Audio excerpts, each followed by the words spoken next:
This has been Strictly Ball Business. Strictly ball business. Strictly ball business. I like that video. Shit. Let's get to our last topic, huh? Got one more for the show. Episode Third. 53. Episode Strictly Ball 53, Business. the Mark Eaton episode. Mark Eaton episode. Who'd Mark Eaton play for? Jess. Yes. Mark Eaton, this one's for you. We're going into our last topic. We're talking about Julius Randle. Should he stay or should he go now? Oh, no. Do you think Julius Randle should get traded ASAP? ASAP. So, ASAP, Rocky? I think it's a little more I think if it wasn't the Knicks, I tried not to think of this is the Knicks. I tried to be like, all right, let's just think of the team they have. So what do the Knicks have, right? Well, first, what's the first question is, what do you get from Julius? Tell me, what do we get out of Julius? What are the big pluses? If you're trading for Julius, what are you hoping to get? What is the player you want to get back? Secondary playmaker, shooting, floor spacing. Anything else? That's If I'm trading away Julius, what I'm trying to get back in return? If you're a team and you're trying to trade for Julius, what are his biggest pluses? Secondary playmaker, shooting, and floor spacing.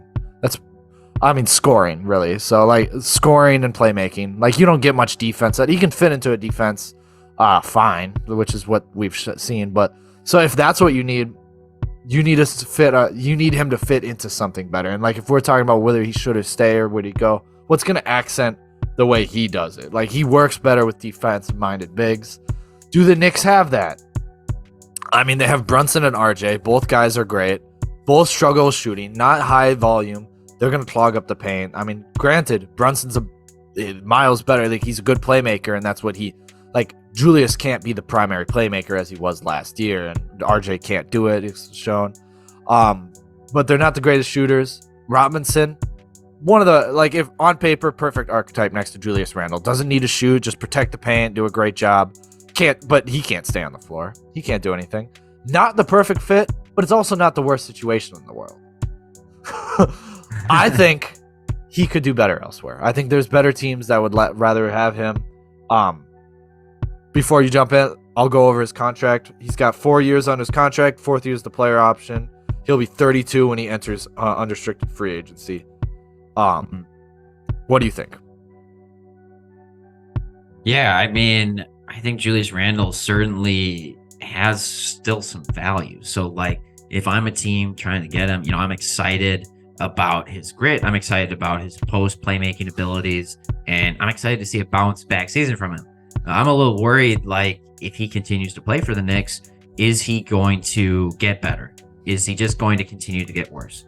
Because he's at an age, he should still be getting better. At least I would hope he hasn't reached his peak yet. But if he gives us another season like he did last year, then we're going to assume that his peak was 2 years ago in that fluke season. Yeah, that one season. Yeah.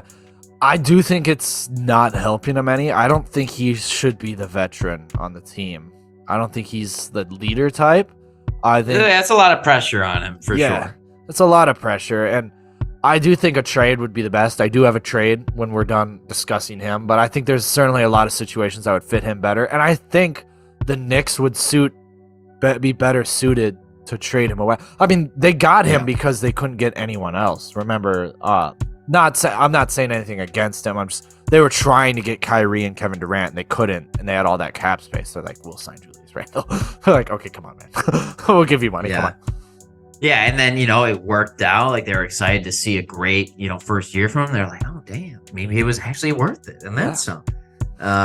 But, it's hard to play in New York. It's hard to be a leader in New York. You're constantly having people bark at you. He probably feels like he can't go outside some days.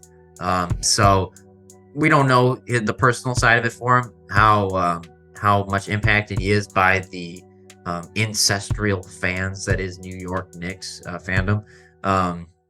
So I can only assume he's had to deal with some shit, though.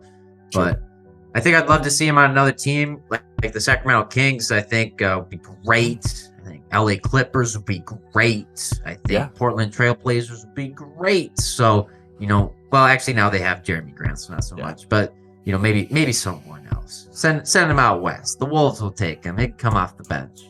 Yeah. Here, I got a trade for you. I actually really like this trade. I think it works well for both sides. I mean, and certainly this is based off seeing some of the return we've got. He's not even an all-star, so it's the Knicks are trading with the Heat. So he's going to go with the Heat. He gets everything he needs on that team with a defensive big. He's got shooters. He's the secondary playmaker.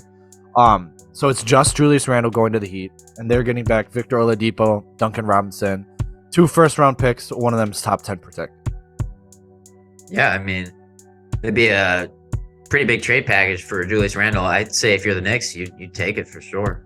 Yeah, and I mean, the Heat, you lose 2 first rounds and a guy that you thought was going to work out, and maybe Duncan Robinson needs to go somewhere else. But the Knicks' perspective, they get 2 picks. Oladipo's kind of we'll see if he shows up or not, which is fine. You always get some of those in these trades. But Duncan Robinson, like we were just talking about, is they have trouble with shooting.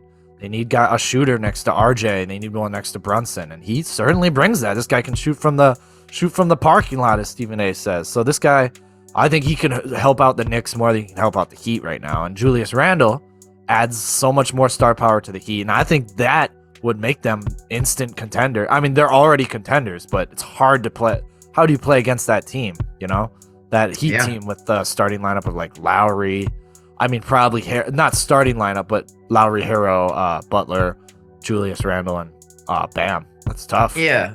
And I think, it would make sense. I think the coaching could get something out of him, and I think really, really make him the best version of who he can be.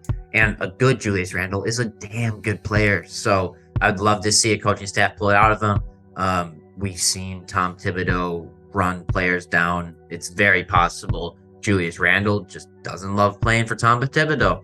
He's now in like his almost 10th season in the NBA, if you can believe it. Julius Randle, I think he's in like his 7th or 8th season. Pretty crazy, but he probably maybe doesn't love playing for the dog.